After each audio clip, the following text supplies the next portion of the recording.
ਅੱਜ ਸਾਡੇ ਨਾਲ ਪ੍ਰਿयੰਕਾ ਨੇ, ਇਹਨਾਂ ਦਾ ਅਸੀਂ ਕੈਨੇਡਾ ਦਾ ਸਟੱਡੀ ਵੀਜ਼ਾ ਲਿਆ ਹੈ। ਪ੍ਰਿयंका, ਸਭ ਤੋਂ ਪਹਿਲਾਂ ਮੈਂ ਪੁੱਛਣਾ ਚਾਹਨਾ ਤੁਹਾਡਾ ਪ੍ਰੋਫਾਈਲ ਕੀ ਹੈਗਾ? My name is Priyanka and I've graduated from Guru Nanak Dev University in BCom and I scored 70% marks in my graduation. And what's your IELTS score? And My IELTS score was 7 bands overall and I got 8 bands in my listening.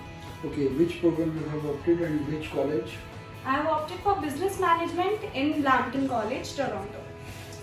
Okay, how do you like the services of BEL services? The services was very excellent and I was very impressed with the services and everyone was very cooperative with me and everyone supported me at that time. I was very nervous and all were supportive.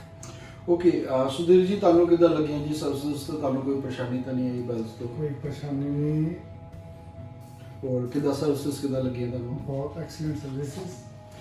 ਚਲੋ ਠੀਕ ਹੈ ਜੀ। ਸਾਡਾ ਹਮੇਸ਼ਾ ਕੋਸ਼ਿਸ਼ ਰਹਿੰਦੀ ਹੈ ਕਿ ਜਿੱਦਾਂ ਕਿ ਕੈਨੇਡਾ ਦੇ ਵਿੱਚ ਕੋਈ ਵੀ ਸਾਡੇ ਕੋਲ ਪ੍ਰੋਫਾਈਲ ਹੈਗਾ ਤੇ ਅਸੀਂ ਡੀਪ ਜਾ ਕੇ ਉਹਦੀ ਫਾਈਲਿੰਗ ਕਰਦੇ ਹਾਂ। ਫਾਈਲਿੰਗ ਅਸੀਂ ਬਹੁਤ ਸਟਰੋਂਗ ਰੱਖੀ ਹੋਈ, 3 ਟਾਇਰ ਸਾਡਾ ਫਾਈਲਿੰਗ ਸਿਸਟਮ ਹੈ। ਪਹਿਲਾਂ ਸਾਡੇ ਫਾਈਲਿੰਗ ਆਫਿਸਰ ਚੈੱਕ ਕਰਦੇ ਨੇ, ਫਿਰ ਸਾਡੇ ਮੈਨੇਜਰ।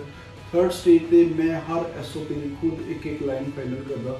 ਸਾਡੇ ਲਈ ਇਹ ਮੰਨਣਾ ਹੁੰਦਾ ਕਿ ਸਾਡੇ ਲਈ ਇੱਕ ਕੇਸ ਜਾਂ ਇੱਕ ਪਰਟੀਕੂਲਰ ਇੱਕ ਕੇਸ ਨਹੀਂ ਹੈ, ਕਿਉਂਕਿ ਮੈਨੂੰ ਪਤਾ ਕਿ ਇਸ ਬੱਚੇ ਦੇ ਵੀ ਸੁਪਨੇ, ਉਹਦਾ ਪਰਿਵਾਰ ਦੇ ਸੁਪਨਾ, ਉਹਦਾ ਕਰੀਅਰ, ਉਹਦਾ ਫਿਊਚਰ ਸਭ ਕੁਝ ਉੱਤੇ ਡਿਪੈਂਡ ਹੁੰਦਾ ਤੇ ਅਸੀਂ ਆਪਣਾ 100% ਦੇਈਦਾ ਫਾਈਲਿੰਗ। ਉਹਦਾ ਰਿਜ਼ਲਟਸ ਹੁੰਦਾ ਹੈ ਕਿ ਅੱਜ ਕੈਨੇਡਾ ਦੇ ਵਿੱਚ ਐਡੇ ਵੱਡੇ ਪੈਮਾਨੇ ਦੇ ਰਿਫਿਊਜ਼ਲਸ ਆ ਰਹੀ ਹੈ, ਫਿਰ ਵੀ ਸਾਡਾ ਜਿਹੜਾ ਵੀਜ਼ਾ ਸਕਸੈਸ 98% ਹੈ BELS ਦਾ, ਕਿਉਂਕਿ ਸਾਡੀ ਫਾਈਲਿੰਗ ਸਟਰੋਂਗ ਹੈ ਔਰ ਮੈਂ ਪਰਸਨਲੀ ਇਨਵੋਲਵ ਰਹਿਣਾ ਹਰ ਫਾਈਲ ਦੇ ਵਿੱਚ। ਤੇ ਫਿਰ ਵੀ ਇੱਕ ਵਾਰੀ ਮੈਂ ਇਹਨਾਂ ਦਾ ਥੈਂਕਸ ਕਰਦਾ ਕਿ ਇਹਨਾਂ ਨੇ ਸਾਡੇ ਲਈ ਬਹੁਤ ਵਧੀਆ ਫੀਡਬੈਕ ਦਿੱਤੀਆਂ ਤੇ ਇੱਕ ਵਾਰ ਫਿਰ ਮੁਬਾਰਕਬਾਦ ਦਿੰਦਾ ਤੇ ਆ ਇਹਨਾਂ ਦਾ ਕੈਨੇਡਾ ਦਾ ਤੁਹਾਡਾ ਵੀਜ਼ਾ।